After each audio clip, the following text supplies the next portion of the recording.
Okay. All right. Oh my gosh. One day I will learn what I'm doing. One day I will learn how to actually stream. Probably not today, but hopefully sometime in the future I'll actually learn how to do this. Okay, if you're on the last stream, I kicked everybody out and I just closed it. I panicked. My mic wasn't working and I shut it all down. Somebody help me. Our mic should be working now. I'm going to give time for people to get on in here, but for the rewatch, I do have to jump right into the value. Oh boy. Yeah, I will learn how to do this someday. Not today, but hopefully sometime in the future.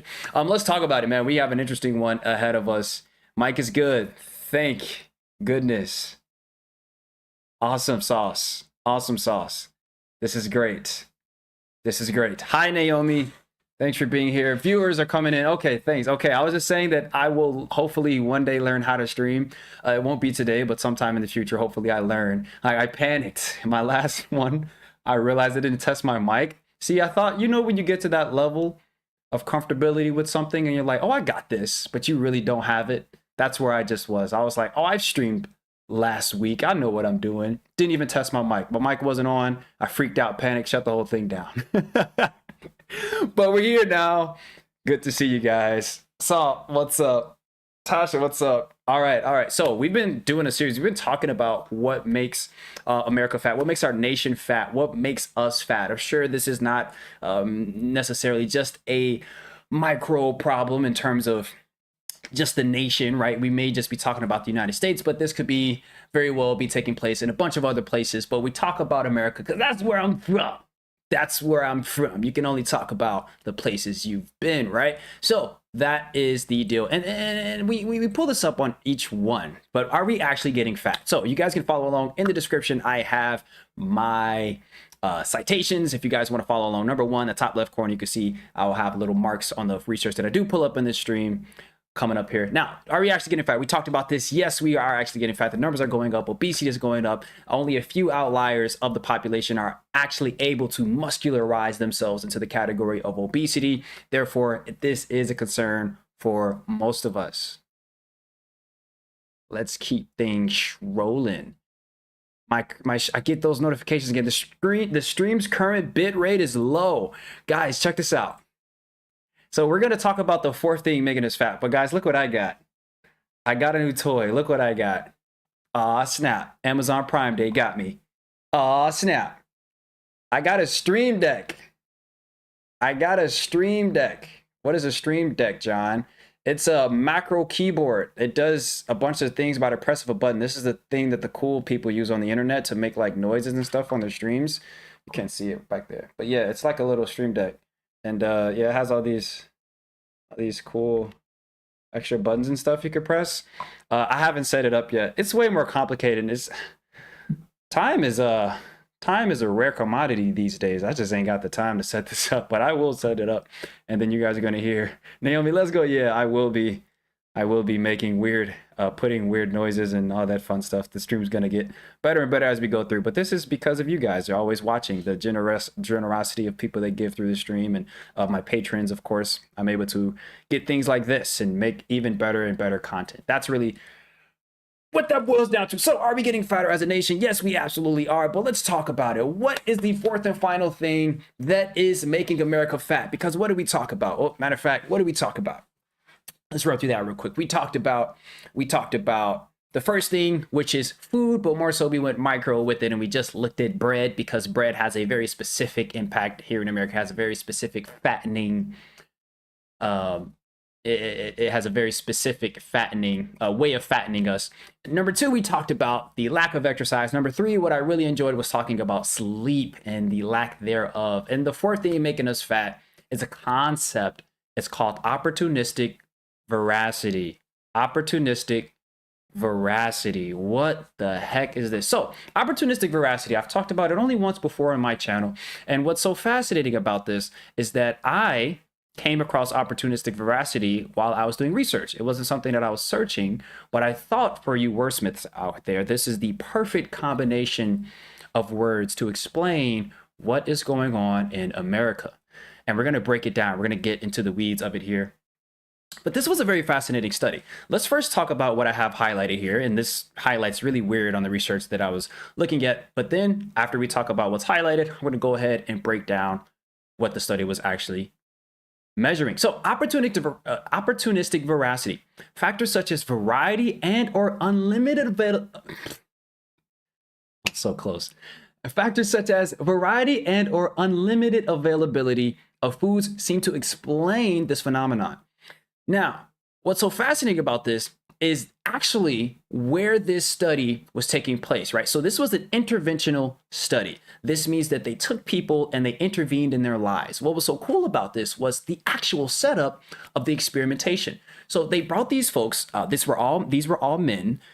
They brought these guys into a laboratory and experimented on them by giving them one of two things: a placebo drug or a drug that mimics the action of cortisol, a drug that mimics the action of cortisol. Essentially, I would say they gave them cortisol, right?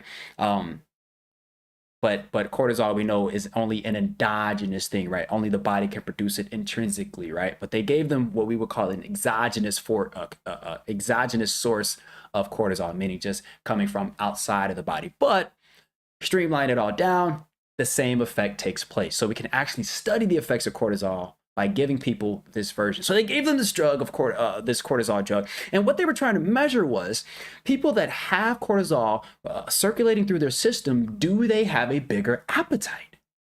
That is what they were measuring. That was the primary measurement.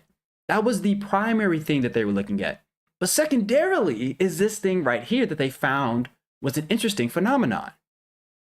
Regardless of if they got the placebo or if they got the actual drug, what they found was a study-wide increase in appetite, a study-wide increase in food intake. They brought these people in a laboratory. They regulated their diet for a few days, and then they had them go on what we would call ad libitum diet.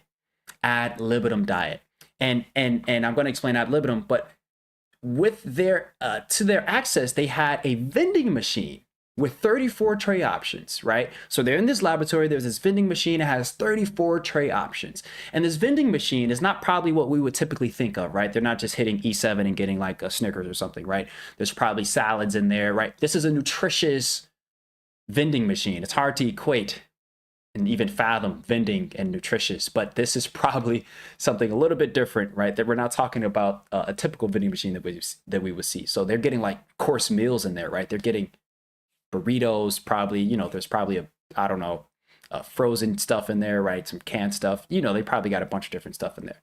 But the point is they had all these varieties, things that cater to their palate, things that if they wanted to experiment and go a little different, be a little different, then they could have chosen that as well. But they had this at their access and they could go for it ad libitum. So what does ad libitum mean? What does ad libitum mean? Ad libitum means whatever you want, whenever you want it, however much of it that you want, and however you want it, right? So that is in regards to food. That is what ad libitum means. What they found was a common phenomenon, right? That what they found in this study is actually something that takes place in a bunch of other different studies, that study-wide increase of food intake. It's actually taking place in other studies that allow the participants to eat ad libitum. Ad libitum. It just means that in typical fashion, when we're trying to study people, we don't put them in the ad libitum. When we're trying to study like the effects of certain foods and stuff like that, we want to give them a very specific and measured amount. Ad libitum just means bump the measurements, go have at it. That's what ad libitum means, right? So regardless of if these people had cortisol in their system, or if they had been exposed, not exposed to any condition, right? So you got the placebo group, control group, not exposed to anything, and then you have the people that had cortisol circulating in their system. There was a greater increase by the thousands of calories for the people that had cortisol, and then not so much for the people that did not. However, what they still found was, regardless of the group that you were in, you ended up eating more than was necessary. You ended up eating more than was necessary. And they called this opportunistic veracity. Opportunistic veracity. The fact that the vending machine was there and it was convenient and you can eat ad libitum, and they found this across a bunch of different studies. They call it opportunistic veracity, right? All right. What's up, guys? Where are you guys watching from? What is your town known for? And then we can continue on. Let me interact. What is up? What is up? What is up? Y'all. Hey, Pam. Thanks for joining in.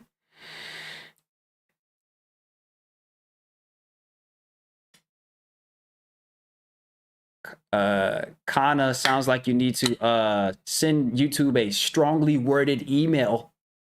Nothing gets things done here more than a strongly worded email. Stop storing your history. Huh. You guys make me want to go check my history. What is up? Where are you guys from? Can you turn the volume up, please? Am I low? How am I sounding, y'all? Am I low for everybody?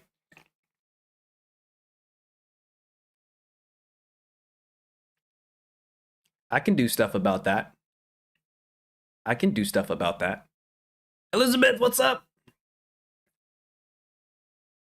I sound great. Awesome. I'm drinking LMNT. Woo! Perfect volume. Okay, cool. All right, cool. Let's keep things popping and locking. Nobody wants to tell me where they're from? Motor City, Michigan. A lot of you guys already told me, like, hey, I'm from here. I already told you. All right, sounds good. All right, thanks you guys. Thank you guys for checking in. Where are you guys from? What is your town known for? I want to see where you guys are checking in from. Thanks for hanging out and joining me live here.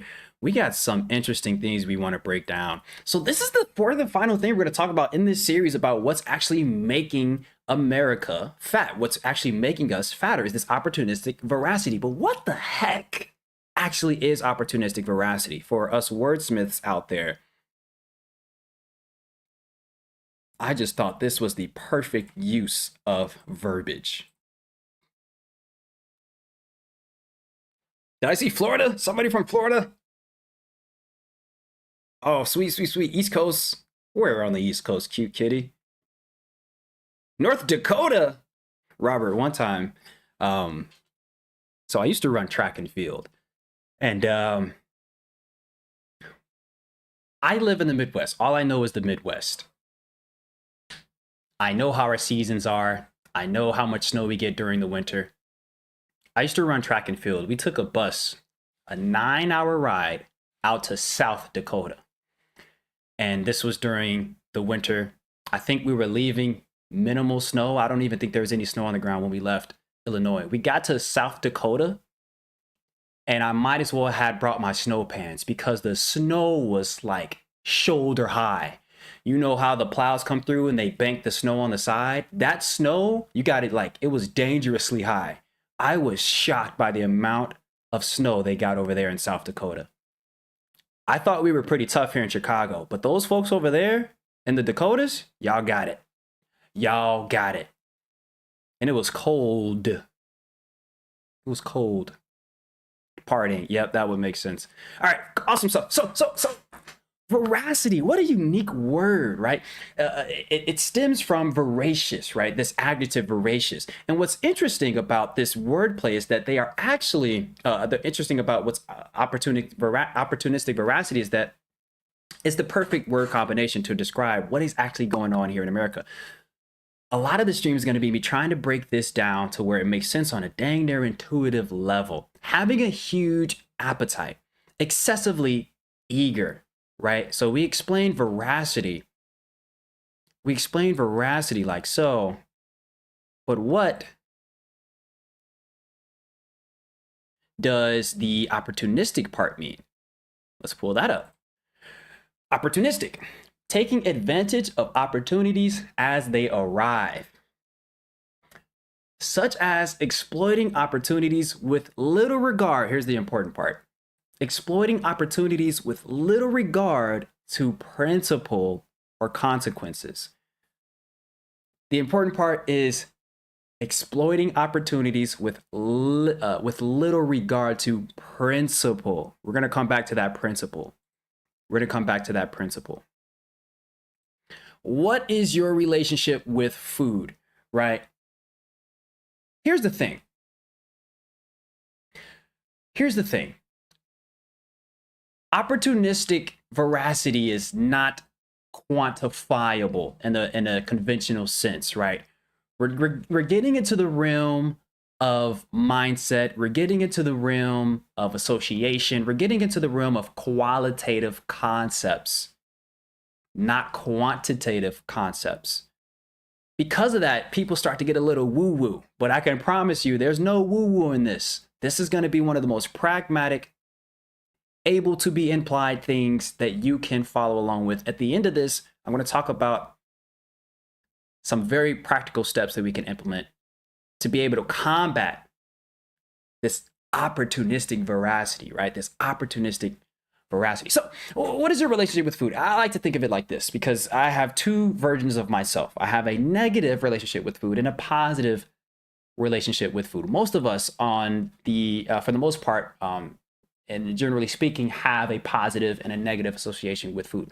What we want to consider is what is driving our negative relationship with food, right? I can only give you the example of myself.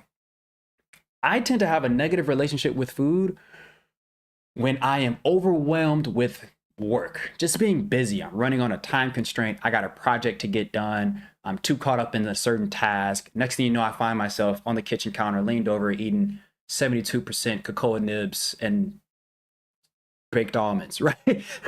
Because that's not even like terrible food, but it's the amount of like mindless handfuls that is contributing to unnecessary amounts of eating, unnecessary amounts of snacking, right? I'm bringing in more than is necessary. I probably wasn't even hungry in the first place. I just somehow ended up in the kitchen, right? That is me being an unintentional version of myself, right? I'm talking about the negative relationship that I may have with food. That's the first version. The second version is a positive relationship I have with food. And if we don't take anything away from this stream, I want us to identify what version of us is the negative version when we have that relationship with food, what drives us there. And then I want us to really consider, what do we look like when we have a positive relationship with food? And the key difference is really that level of intentionality. It's that level of intentionality. So, and I'm going to talk about some practical things that can actually get us to develop, because a lot of us may not even know that person, right? A lot of us have always had a negative association with food. We're like all or nothing. There's like no balance. We can't figure it out, right? We seem like we're out of control, right? I want us to be able to identify and develop a person that can actually be and positive, good standing with our food. Because at the end of the day, this is really what moves the needle. We talked about sleep. We talked about the amount of bread that we eat. We talked about moving. But at the same, in the same conversation, we have to have the conversation about how much are we eating? And then I'm very careful with this conversation for reasons I'm going to explain a little bit later. But I'm always very careful about this conversation in terms of how much we're eating. So I want us to identify the two versions of ourselves. Here's the truth. We're not going back to hunting and gathering, right? We're not going back to hunting and gathering. A lot of times, health communicators, we get into this space and we want to talk about reintroducing some of the things that gives us more autonomy over our food. That is great, but the true reality is we're not going all the way back to hunting and gathering, right? The convenience, the technology, it is already set. It is already there. There is no undo button on the advancements that we have made. The truth is, for citizens of our nation, ad libitum, that we talked about earlier, ad libitum, whatever you want, how much of it that you want, whenever you want it, how you want it, that is the actual current reality for us in this nation. The environment is set. Outside of our homes, the environment is set. For a lot of us, this environment creeps into our home. Right. And if we say the outside world is dangerous, right, in terms of just the amount of access to food or even a processed food or food that is not necessarily doing the best thing to our waistlines, some of that stuff is in our home. Right. Some of our pantries are like the danger area. Right. It infiltrated our home. Right. So what we're really asking is, how do we fortify a version of ourselves that's actually able to not become a product of what's easily accessed, right? Because opportunistic veracity, it's a fancy word, but what we're talking about is frictionless access, right? And that just kinds of humans always take the path of least resistance. It's just natural for us. So the level of intentionality that we have to tap into, right, is actually what being healthy is nowadays. There is no passive health. You don't just wake up, I want abs. You wake up 2 days later and you got them. No, you almost everything you want to do, every health outcome that we want to have, there has to be a level of proactivity, planning, intentionality, right? These things don't just happen. And the same exact thing goes with this conversation about how much food that we eat. So we're not necessarily talking about the quality. I love talking about the quality of food, but this is how we're going to tackle the amount of food that we eat. This is how we're going to tackle the amount of food that we eat. I made some measures by staying away from sugar and making sure my dead thyroid. Oh boy. Gaining weight even on one reasonable meal a day. Jeez. Able to manage it by staying away from sugar and making sure my one meal isn't a whole large pizza. Yeah. You know, I experimented with one meal a day just to test the challenge. It is quite the challenge. For some people, they're doing it for health reasons. A lot of people are doing one meal a day for health reasons. And some people doing it for other reasons. Now, one meal a day for me, I found that restricting myself and just giving myself that one window, I gave myself basically an hour of the day to eat whatever I want. I was not intentional enough. I found myself, what's available to eat? It's my hour. Is that ready? Is that ready? Eating everything. In this hour, I'm consuming the entire kitchen. So the jam, I feel you on that. That entire pizza would be on my list if I was in that situation. So Uber Eats, yeah, we're gonna talk about that, Nerfy. Uber Eats, so drunk you does. See, there's two versions of you. He says uninstall Uber Eats so drunk you doesn't take over. If we really wonder what contributes to the widening, the thickening of our waistlines, we really have to get at the root, right? There's two versions of us, right? There's a version of us that makes great decisions. There's a version of us that don't. What's the driving thing? What triggers, what brings on that version of us that makes the bad decisions? For a lot of us, it's stress. For a lot of us, it's being overwhelmed. For a lot of us, it's family. Some of us, sometimes we just drunk. You pick up what I'm putting down. Right. So we have to be able to get it. This is if we want the change, right? This is if we want the change. So we're talking about this on a deeper level for the sake of ourselves. But then you got to realize a lot of the times the reason we do just about anything is because of the people in our lives. So for the sake of our family would be that next tier under, right? For the sake of ourselves, for the sake of our family. Alrighty. I brought this video up because this is you can't resist. I don't even remember what I named this video. Your cravings are not by accident or something like that. So if you guys are interested in a deeper conversation with cravings, specifically how we crave based on association, I did make this video. You can't resist. I believe I don't even know if that's the current thumbnail. I think I changed it. That may be it, but you guys can watch that. It's not too far on my latest videos. Actually, I'll have it in the description. I think it's already there. If you guys are curious on going into the conversation of association, because it is quite the fascinating qualitative science. It is quite the fascinating qualitative science. So what the heck is this? What do we have here? Opportunistic veracity is unquantifiable. The driver to negative dietary behavior. So we already talked about this. What's interesting though, even though opportunistic veracity or the abundance of food or ad libitum practices, even though all of that stuff is qualitative, we can't necessarily measure it. What I find so fascinating is that we can measure its impact. We can measure the outcome of engaging in some of these ideas. Why is this relevant? This is relevant because everyone has a threshold in which you go 1 calorie over and you're putting fat on the body, right? We all have a threshold, different and varying, sure. We all have different environments. We all have different DNA. I cannot talk about health science and never talk about the variance in human responses to different practices and things of that nature.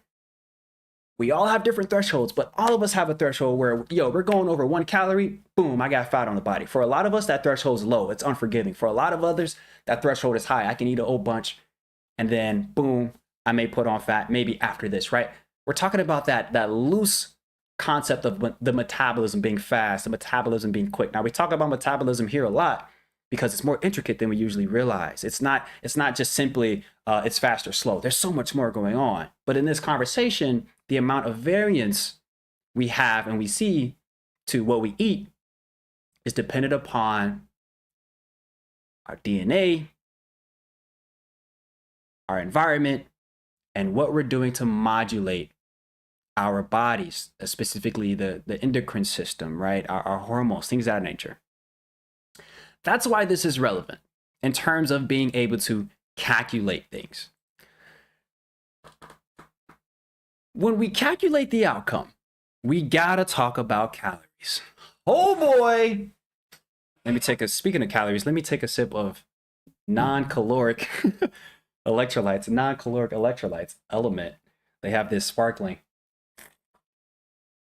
Again, I talk about it all the time. Great company. I reached out to them. They take care of me.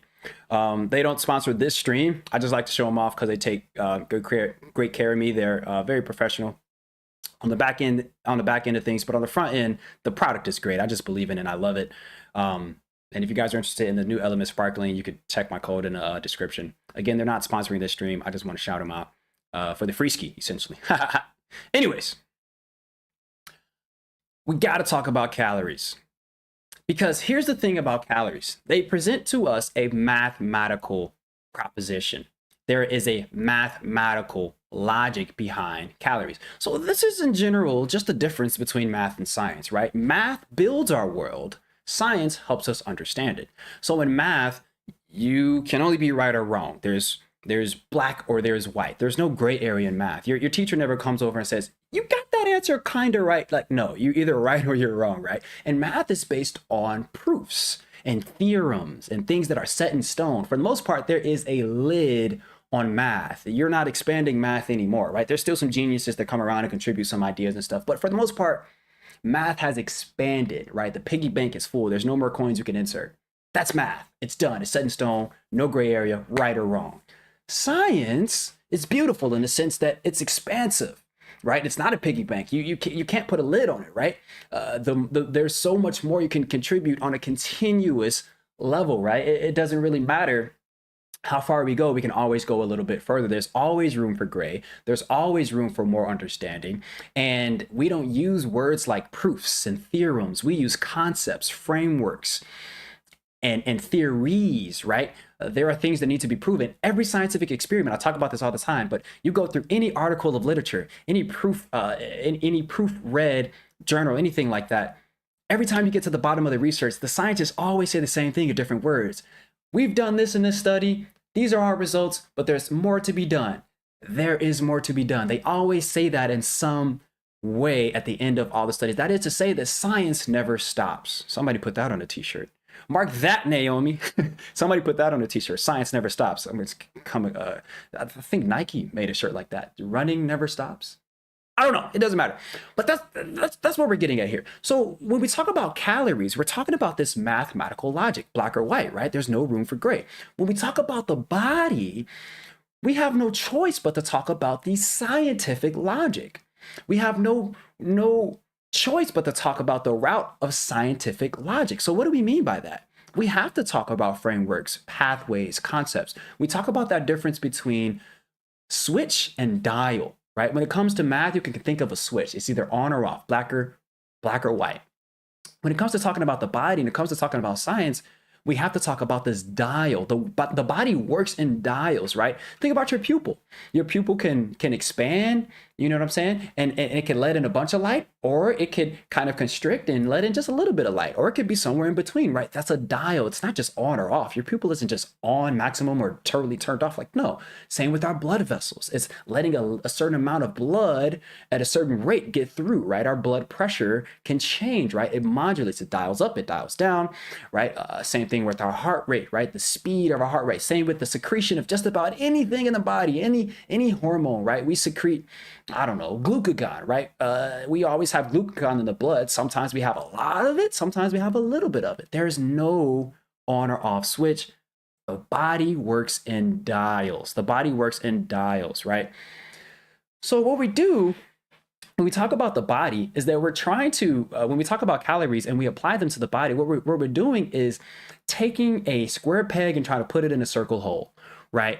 We're taking a square peg and trying to put it in a circle hole, right? And this is not to negate that there is some value and some merit in calories. We're going to talk about it, but this is one of the problems that we run into. We try to take a square peg and put it in a circle hole when we take the math, strict, uniform science of calories and to try to apply them with to the body. There's always room for gray. There's always room for nuance. We're talking about the body. That's the beauty of it. That is crazy, cute kitty. That's a good kind of crazy though. Like a good kind of crazy. Pam tried the LMNT sparkling. Yeah, it's delicious. Yeah, it's delicious. Yeah, this is like my go-to if you want to get people off the soda. It's this, right? This is one of those things because what you find is soda. I mean, soda is just an absolute bomb. It just drops an absolute bomb in our body, right? It's just a sugar bomb for the body. But you get that same feel, probably not exactly the same taste. Again, this is salt, right? All right, but you're gonna love it. It's still delicious, right? You just get that same feel of like, yeah, it's a can or whatever, and it's like kind of fizzy, but without the junk. You're not bombing your blood vessels, right? All right, so that's cool. All right, so let's keep this thing rolling because here's the thing. My rant about calories is not over because they do have merit, right? Here's the logic of calories. Anything over the amount of energy that I'm going to use today is going to be stored as fat. That's a very slippery slope. That is a very slippery slope. Calorie math goes as such. Calories in, calories out. 3,500 calories. You burn that, you lose 1 pound of fat. Let's just say you burn 3,500 calories on a regular basis. Not every day, but like over periods of time, right? Month to month, end on end. You just keep burning. You're in a calorie deficit. You keep burning. Okay, let's say you get down to about, I don't know, we all got varying weights, but to keep the math simple, let's say we get down to 100 pounds, right? And then we go ahead and we decide to restrict and burn another 3,500, right? But our weight stops going down. It doesn't go down. It doesn't go down to 99, right? Let's say we try again. It doesn't go down. That is to say, if we can even push it in an extreme example, if calorie math is this strict, uniform thing, the reason it doesn't apply to the body is because simply none of us are going to exercise our way below 40 pounds, right? Essentially, there's a threshold, right? There's a plateau that's incoming when we use this system because the body does not care. The body's not looking to adhere to strict math. So calories have merit in the same sense that you could take a square peg and, we've done this as kids. Like we take the square peg and we try to force it in a circle. It fits a little bit, right? It fits a little bit. But it doesn't fit because of the math. It fits because of the principle. The principle is intentionality.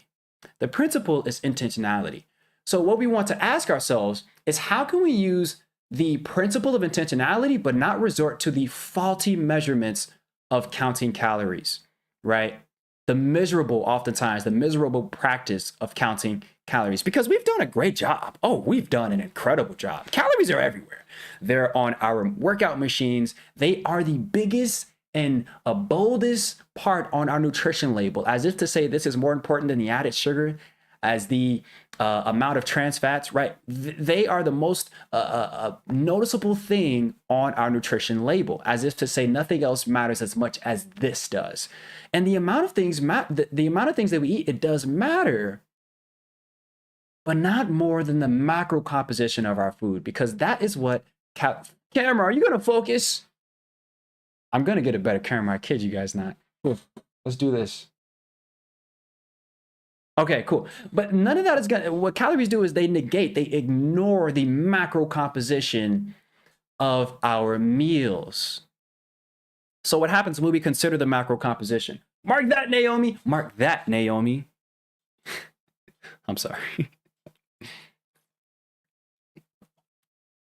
So what happens when we consider the macro composition of our meals? Well, let's just think about it. Let's think about it on a practical level. Let's say that I have a big old plate of spaghetti. All right, let's say it's about 500 calories, right? Let's just say our serving size is 500 calories of this big old thing of spaghetti or whatever. Okay, let's compare that to a meal of pork chops and peas. Let's say that's also 500 calories. All right, on a plate of spaghetti, what we got? We got like mostly carbs. That plate is just about all carbs.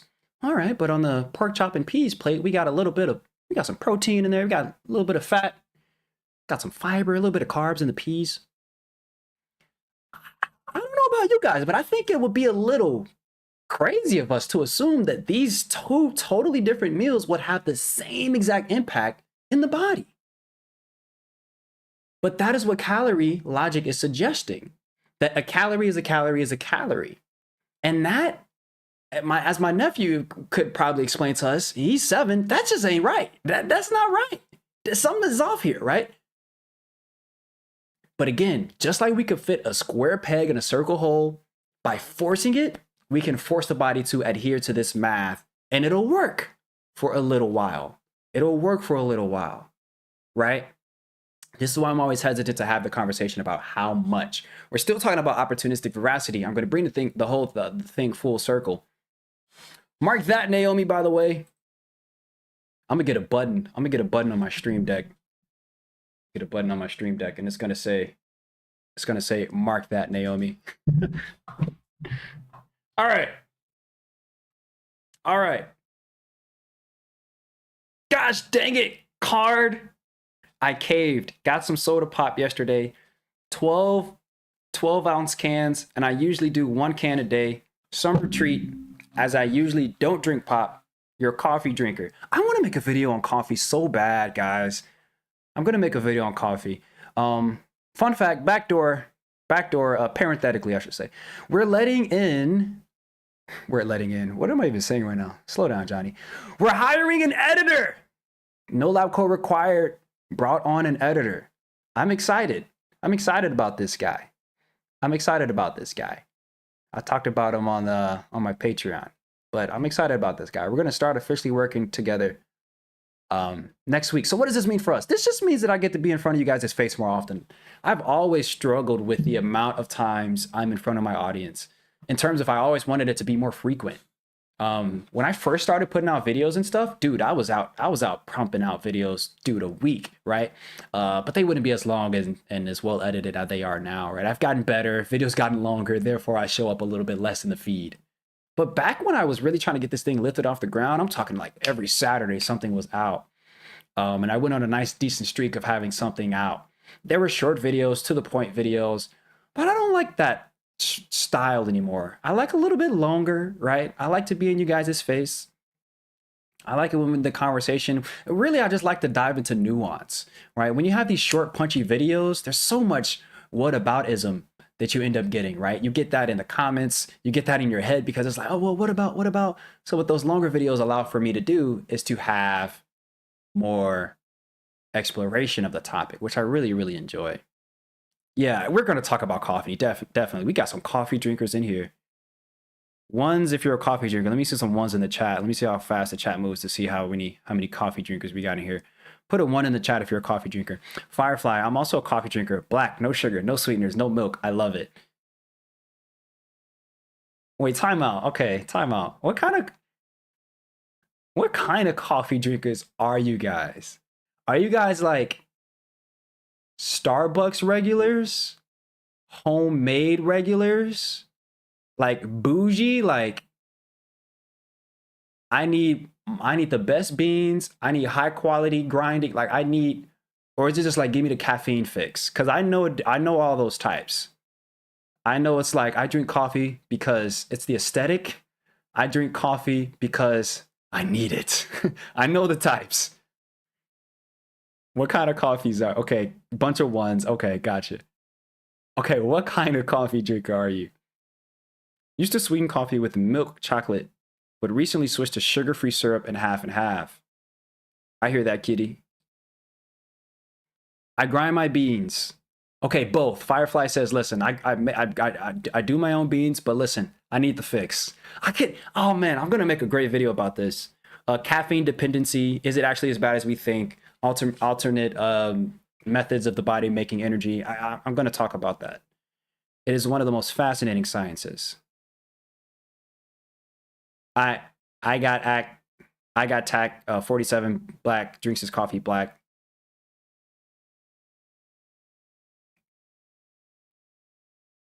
Gotcha, gotcha. Oh, that's so interesting.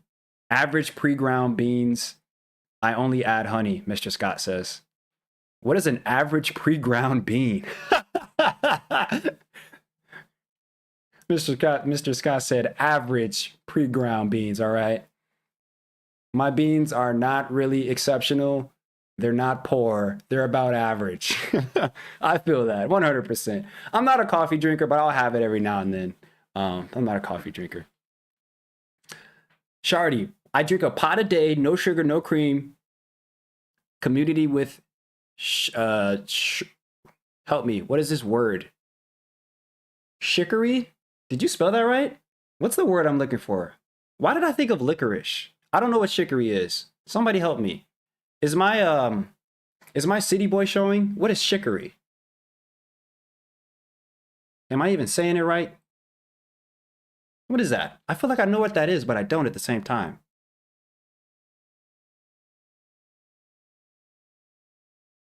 Oh no, Naomi, you didn't miss anything. I'm just judging my audience.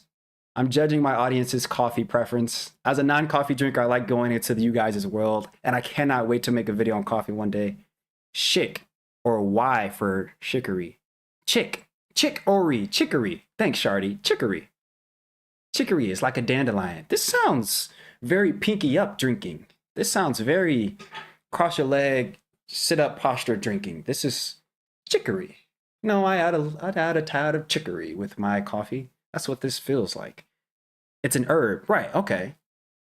Yeah, okay. It's an herb used a lot in the South. Thank you, John. My city boy was certainly showing. Got it. Got it. Got him. Okay, cool. Coolio. Guys, I gotta keep pounding this. It's really no mercy for calories in this stream, honestly. I gotta keep pounding this. So we talked about the myth that they present, right? But this is why I'm always hesitant to talk about the concept of how much, right? This is a slippery slope. It's a tricky thing to talk about, right? Because we dip into some flawed logic. What is the flawed logic that we dip into when we talk about calories, right? When we use this umbrella method of calorie counting, what we do is we apply it to just about everything, right? Everything under the umbrella that deals with weight gaining and weight losing, we just say, hey, calories can be applied to that. So what do I mean? This is the most flawed thinking when it comes to calorie counting. Exercise undoes eating. This is what I want us to understand and get from this stream. Eating food, right? Food is information, and everything has a destination. Food is telling our body, right? The macro composition of the food that we eat is telling our body what to do with it, right? And then you get a little more granular, and every food has a destination, right? Protein, it's going somewhere, maybe to rebuild some DNA, right? You're going to take in some fat, maybe it wants to go restructure a cell membrane. You want to take in some carbs, maybe you want to store that, right? Food, all of the food that we eat, it all has a separate destination.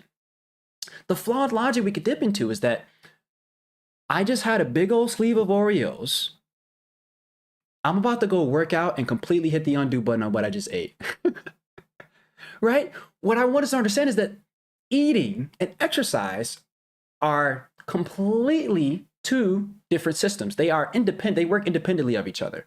Right? That is to say that when we eat that sleeve of Oreos, it's already ran its course, right? It's already had the impact on our sugar. It's already stored the fat that it wanted to store. It already had whatever domino inflammatory responses it wanted to have, right? That's done. It's done. It's all said and done. That sleeve of Oreos ran its course. What we're saying is that I don't feel good about what I just did. Let me go work that off. Yeah, no, it's Exercise is telling the body something different than eating, right? So if eating is information, exercise is also information, but we're conflating the two systems. They don't really correlate or relate in that way, I should say. They don't relate in that way. And that is why I have baseball versus football on here, because that's like if I told you guys, hey, I'm excited. I'm about to go play baseball with my friends. I'm about to score so many touchdowns. Gonna look at me like, yo, what? What you gonna do? Who? Like, it's two different sports, right? It's two different sports. Like that doesn't work that way, right? It doesn't work that way. And this is a very practical, because I know a lot of people are like, well, Johnny, you're being a little bit hard. I mean, to some degree, exercise does kind of undo what we eat. I would argue no, but that does not mean exercise is not favorable in other ways. I just want us to get rid of the thought that we can undo what we eat, right? Here's the truth about every morsel that we consume. It's gotta go somewhere, right? And that is going to take place the moment we swallow, unless for some reason we regurgitate, right? The moment we swallow, it's got to go somewhere. Exercise cannot make that food come back up. You know what I'm saying? Unless you're doing handstand push-ups. Like, what are we talking about? So that's exactly, that's more so what I'm getting at here. It's not that exercise is bad, right? It's not that even eating good food or bad food, it's not about that. It's just about connecting those two thoughts, being somebody with the background in exercise science, and then kind of getting hip to what exercise does to the body, and then getting hip to digestion, which I love studying. I'm thinking like, wait, these two don't affect each other in the way that we conventionally think. Mark that, Naomi. That's just what I'm getting at. Yeah, food is information, man. Food is information, man. What is that? I'm sorry you guys had to hear that. But it's information. It's so fascinating. This is what gets me, like, when it comes to health science and the body and just everything, like, nothing gets me going more than the conversation of digestion, absorption. This is likely when I'm going to go, like, actually, I'll get to that thought later. But nothing kind of gets me moving. Nothing really turns my wheels, gets my brain wheels turning, flipping, cartwheeling, digestion. Sometimes word vomit is more effective than actually cohesive synthesis. So I just gave you a little example of that. All right. Let's keep talking about this, because I'm beating this point over the head. I didn't even realize in preparation for the stream I talked about this much, but apparently I'm very passionate about this. But here's something interesting. SOS. What is this? Oh, I made a mistake. What is this? I gotta organize this. What is this? Okay, let's fix this. Next slide. Let me fix this.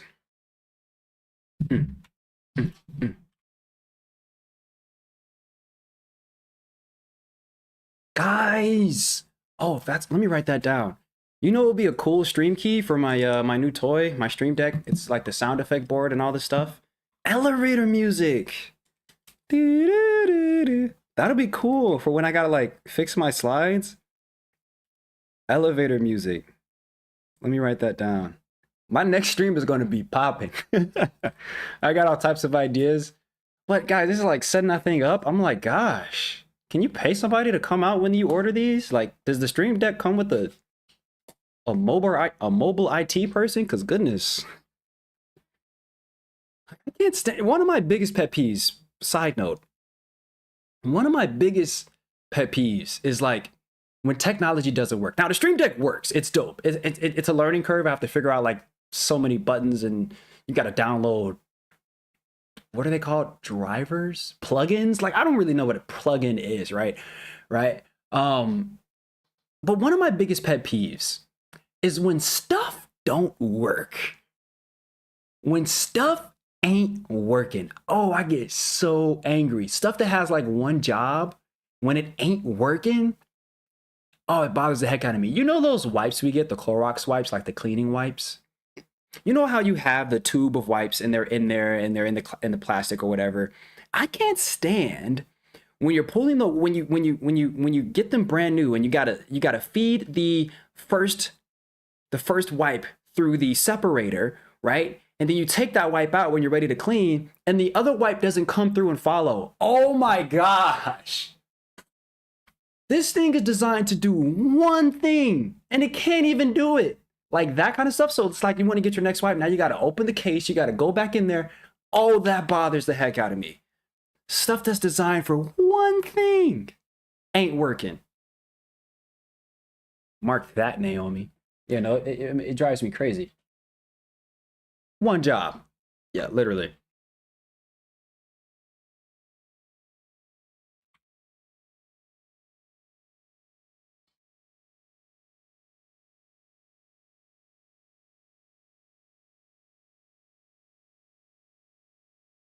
Yeah, you got it, Peter.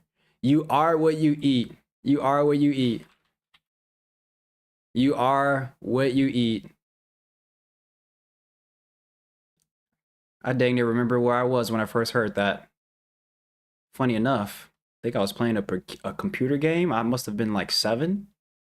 Pajama Sam. If anybody knows what I'm talking about, I'm your friend for life. But I was playing Pajama Sam. And I think that was low key an educational game because I remember hearing like you are what you eat. All right. This is what I was trying to pull up. Does anybody know what Pajama Sam is? You'll be my friend for life. Yeah, I'll get elevator, Naomi. You're taking sugar carbs on my diet. Nice, Peter. He says 6 weeks of taking sugar carbs out of my diet, 1 to 2 extra notches on my belt. Now, this actually says more than what just those words are. And this is a lot of times why, when I was a fitness instructor, I told people, stop getting on the scale. This is what I want you to do. I want you to take a picture at the start of your journey. I want you to take a picture as your journey continues, maybe periodically every month. Let's say that. But what I want you to do is get the heck off the scale. Go to the store, go to the dollar store, get yourself some measuring tape, some flexible measuring tape, and go around the body. Let's go around your waist. Let's go around your abdomen, your stomach. Let's go around your biceps. Let's go around your body. Because what happens when you're working out, especially when you dip into strength training, you start to add muscle into the body. You tend to build what we want on the body, which is muscle, but you're simultaneously getting rid of fat. What does that mean? That just means your weight may not shift as much. You may reach a point where it looks like a plateau, but your body composition is actually favorable and increasingly so because of your strength training. So what I told a lot of people when I was a fitness instructor is like, yo, go get yourself some measuring tape and you will be glad you did. Because once you measure by the belt notches going down, you really, because that's what matters most anyways, right? We don't really care about how much we weigh. We care about how we look. We care about how we feel. So if we know we're changing because we're taking a picture of ourselves every month and we know that our measurements are literally changing, we don't care about what the scale number is. That's what we're really getting at, right? That's what we're really getting at. All right. Mark that, Naomi. Why not? Guys, I messed my slides up. All right, admittedly, I told you guys I kind of know what I was doing. But truth is, I don't know what I'm doing when I stream. I mess my slides up. But this slide is supposed to be like this. So let's go over this. Let's get over this. Sorry. What are calories? What are calories, right? Like I said, I'm really beating this point over the head because I want us to understand the incongruency of applying a mathematical system to a scientific system, right? Fitting that square peg into a circle hole, right? So what are calories? Again, this is number 3 in my citations if you do want to go below and do the thing with the thing. Heat engines. Around 1819 was the first time we introduced the word calories, right? Calorie is basically a measurement. It's a measurement of the heat needed to raise the temperature of 1 kilogram of water, blah, blah, blah, blah, blah. That doesn't matter. All we need to know is that it is a measurement of heat transfer, right? It is a measurement of, energy transfer. It is a measurement of energy transfer, right? That's all we have to talk about. The problem we've gotten into is that we started conflating the two systems. We started conflating the two concepts. So let's talk about baseball and football.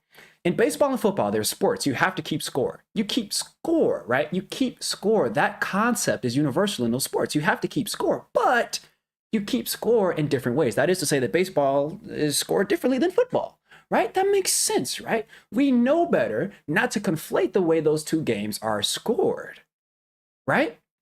When we talk about calories, and we're talking about this mathematical system, and we're talking about specifically the transfer of energy, right? That's what a calorie is, a measurement of the transfer of energy. Wait a minute. We can eat, and food gives us energy too. Okay, well, we eat a little bit too much energy and it starts to put fat on the body. But wait a minute. This all has to do with energy, right? So we can measure energy. So we can take this concept that originated with the measurement of heat engines, and we can actually translate this and apply it to the body. No, no, no, no, no, no, no. We knew not to conflate the scoring of baseball and football. So why are we conflating the idea of energy measurements from heat engines to the body, right? So we're getting at the fundamental logical fallacy that is calorie counting when it comes to applying it to the body, right? That's where we're getting at. We start to conflate the two ideas. Energy is not energy, right? Just like you keep scoring, baseball is different than football. The way you measure energy does not always look the same uniform across the board. It looks different in a heat engine. It looks different in the body. If you think for 1 second that measuring yourself is basically the same as measuring a heat engine, like go get checked out. No, you know what I mean? So that's what we're getting at here. And this is why I'm so hesitant to talk about how much, because when we talk about how much food, we automatically dip into this flawed level of thinking. Right? And this is why I'm always concerned about how much, the conversation of how much. So this is why calorie counting does have merit. We talked about it. Calorie counting does have merit, but it has merit because of the principle, not because of the math. The principle of intentionality brings us a very long way. So when we talk about principle, let's go back to this. Like I said, this whole thing is going to come full circle. Let's talk about this.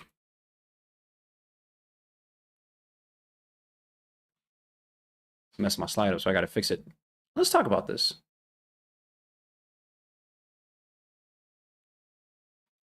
Let's talk about this principle, this concept of principle. What do you mean by that, cute kitty? Endurance is a good measure too. Endurance, when you're exercising, expound on that a little bit so I can try to see if I can add value there.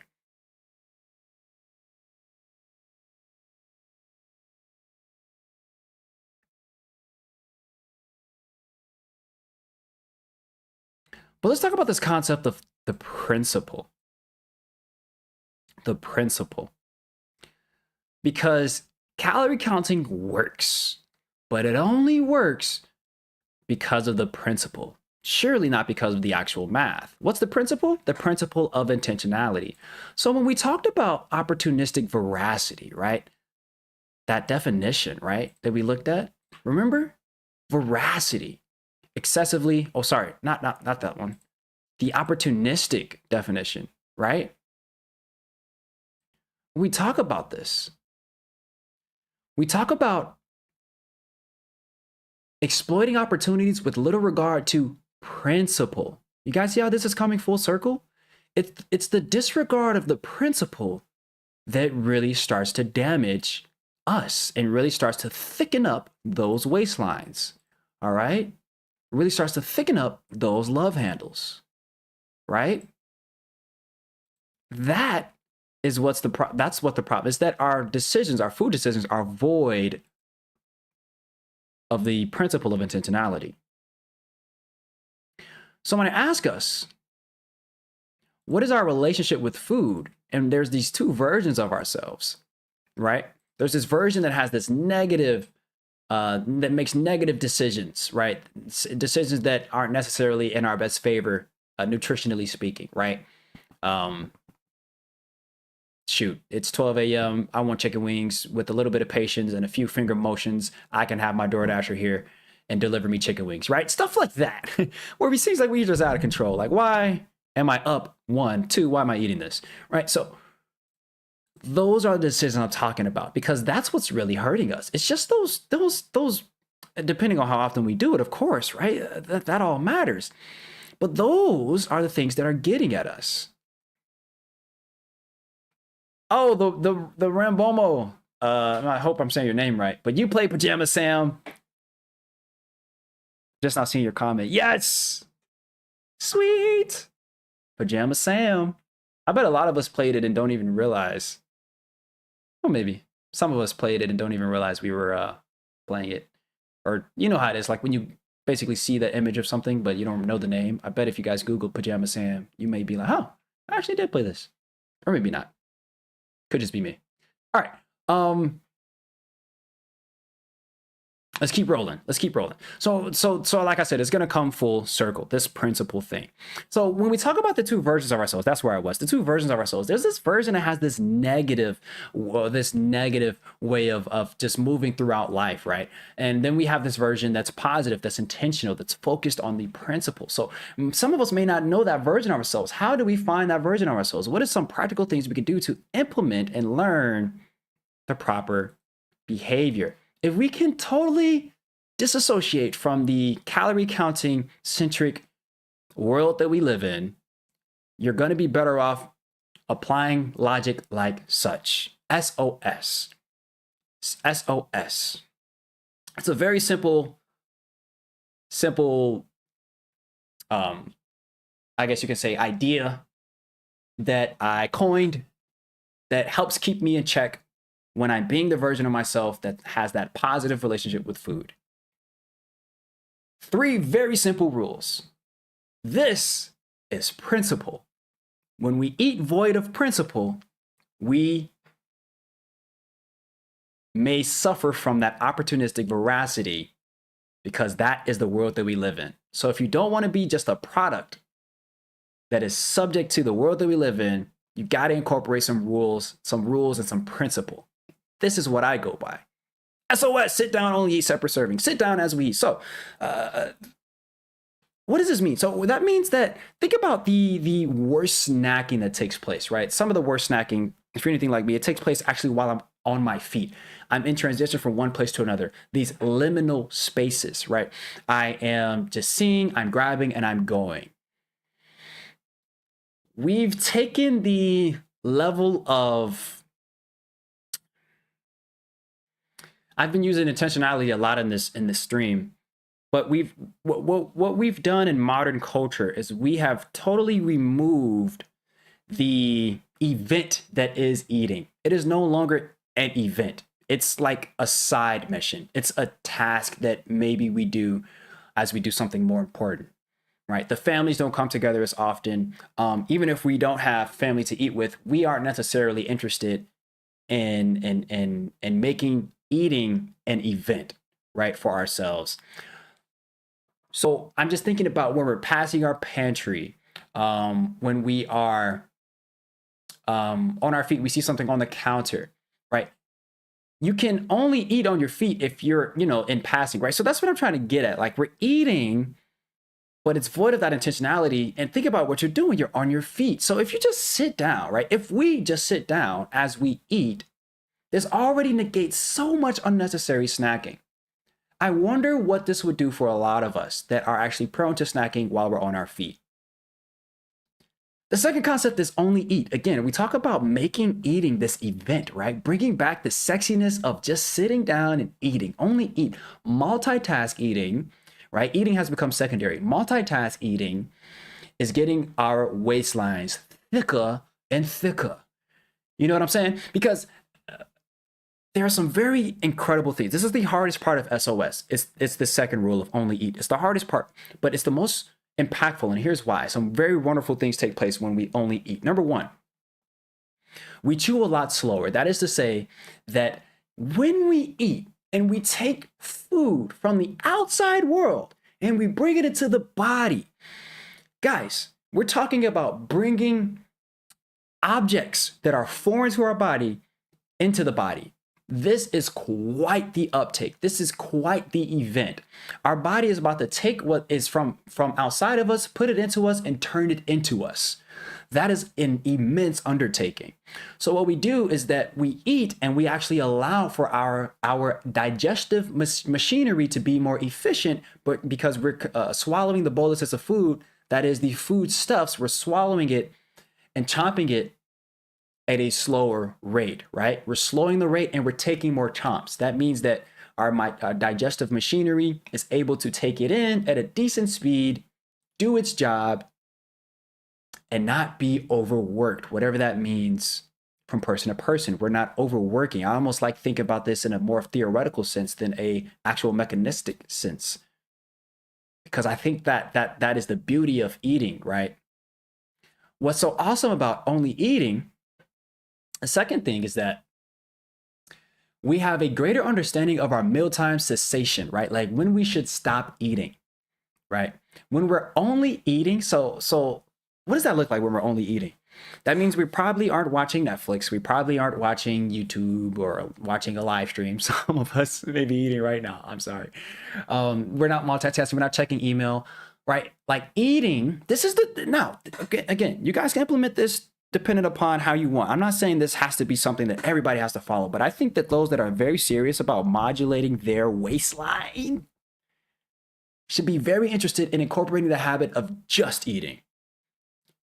Because a lot of times what we do is we associate the task of eating with the watching of a TV show, with the pairing with work. And what ends up happening is that, especially if you're like me, I may eat until the task is done or until the show is over, right? That is to say, if I'm watching a 30-minute Netflix show and I'm eating and I'm 15 minutes through and I finish my meal, I'm gonna get up and go get some more food because my show ain't over, right? That is the idea of making the food an event that stands alone. Now, that is a hard association to break. Anecdotally, speaking for myself and for a lot of people, I know that when we eat, we watch stuff. That's the culture we live in. But I wonder what eating would look like if we brought it back to being, if we brought it back around to being a social gathering, having the people come together with our family, come together with our friends, phones down, no TV on, have conversation, tell stories.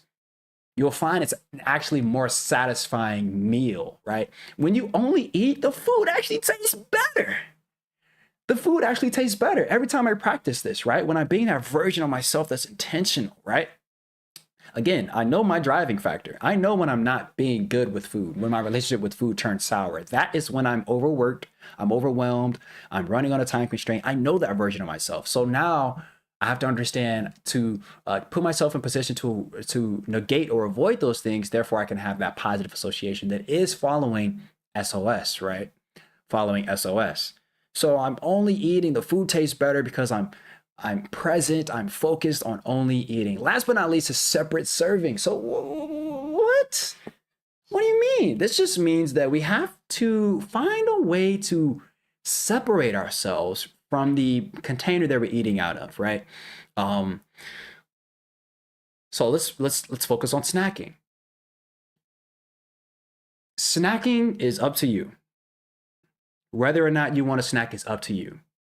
But if you're gonna snack, get the heck away from the box, right? Get away from the bag, right? Because what ends up happening is when we see food, smell food, or even think of food, our body engages in a very interesting biological process, physiological process. It's called the cephalic phase. This is a period of our body essentially priming up and getting us ready for food. Just like when you start your car and it's a little bit loud for a little bit, and then it starts to quiet down, right? That loud part of the engine roaring, if you will, right? Being very loud. It's like priming everything to get ready.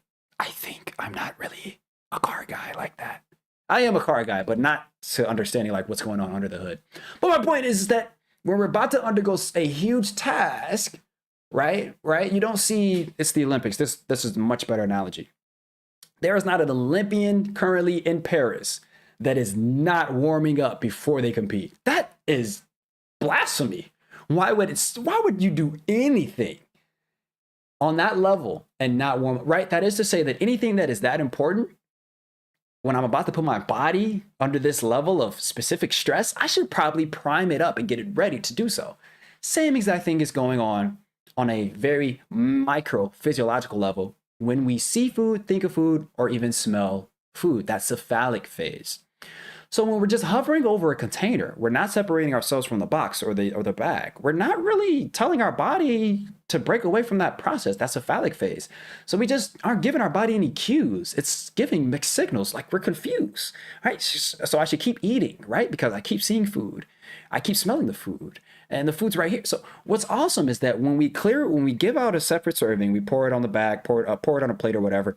Once we clear our plate, that now acts, and we can start to train ourselves. That acts as a cue. We can start to train ourselves to get used to that cue as an assessment period. This is saying, hey, my plate is clear.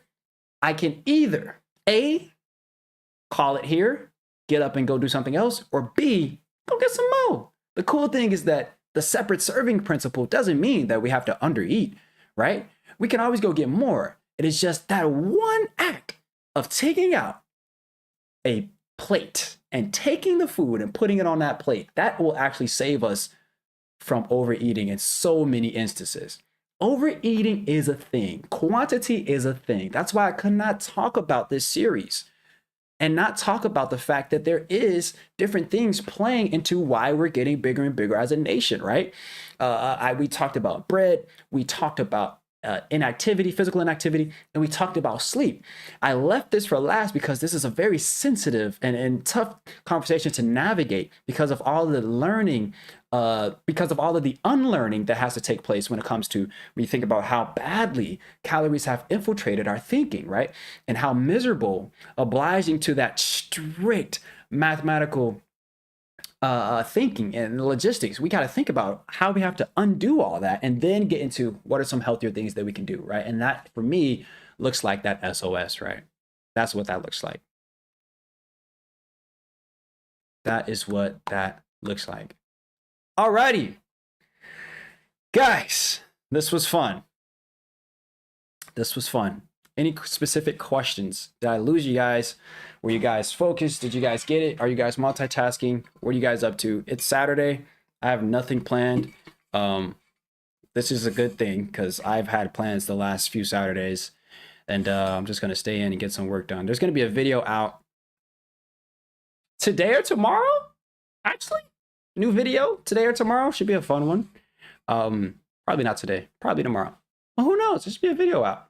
Should be a video out. Oh, no problems, Kitty, that you missed the stream. No problems. Didn't distract at all. I love seeing you guys' questions and interacting with you guys. Just talk about in the jar. That's there. Keep going. The mic's empty. Peace Frog. Are you serious? I don't know. I feel like, because I truly do believe in out of sight, out of mind. But I am, you know, there's variance to everything. Every human is different. But out of sight, out of mind works well for me and others, right?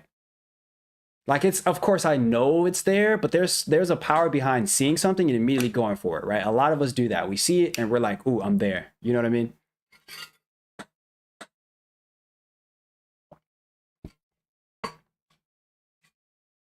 My problem is portion control. How does one deal with that?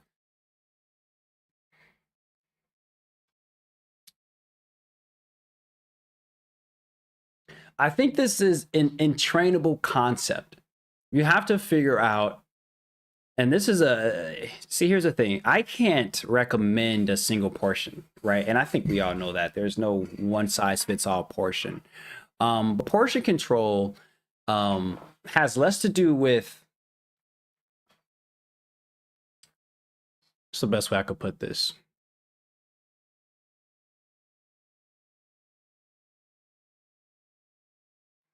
I don't think,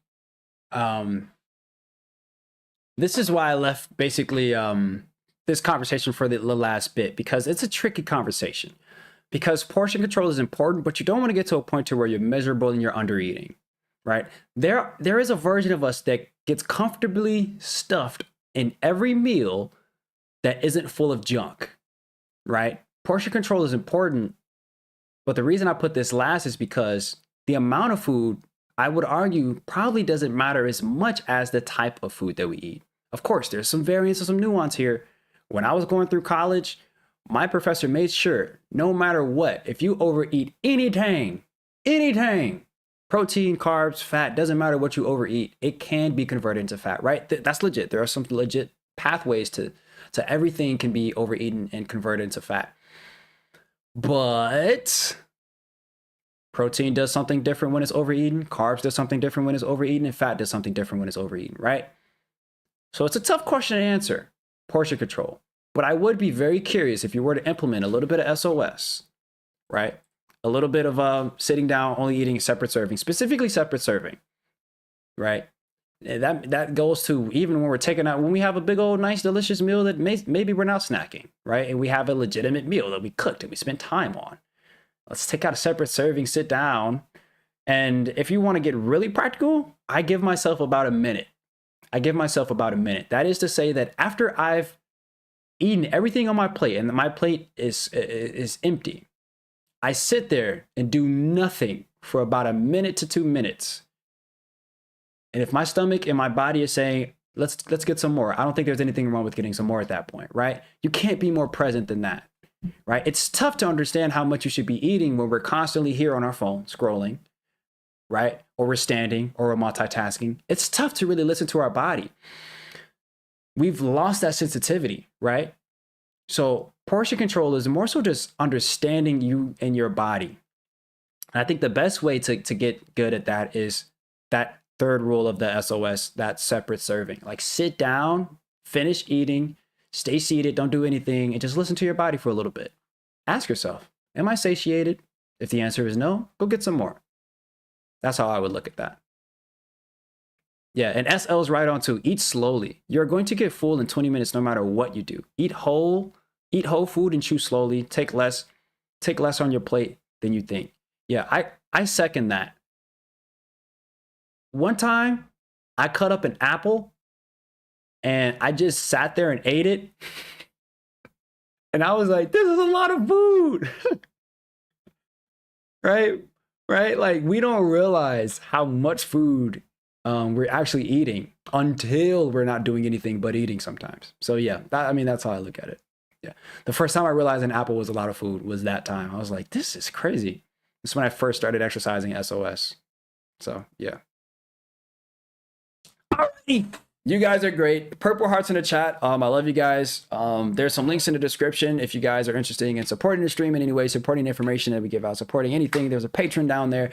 I'm keeping my Patreon people updated on current developments of No Lab Code Required. We're really excited. Purple hearts, yes, purple hearts in the chat. Purple heart, purple heart, purple heart.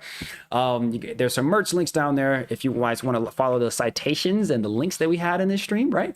Then you guys can go check that out as well. That's in there. You guys can go and get merch down there, right? Do More Listening hat. It's available. The No Lab Code Required tee is a nice subtle flex. It has Do More Listening on the back. What? That is crazy. That is down. And it is, oh, there's a hoodie too. The hoodie is basically the best piece in the entire shop. And there's some stickers. What? For a laptop or something. If you want to put some stickers on something. You guys are great. Love you guys. Thanks for checking in. And I will see you guys next time. Probably tomorrow, for not a stream though, for a video. All right, let's get out of here. Thank you guys for the purple hearts. Take care, y'all. Peace. Oh, what am I saying? I'm gonna get a bot y'all away. Boom.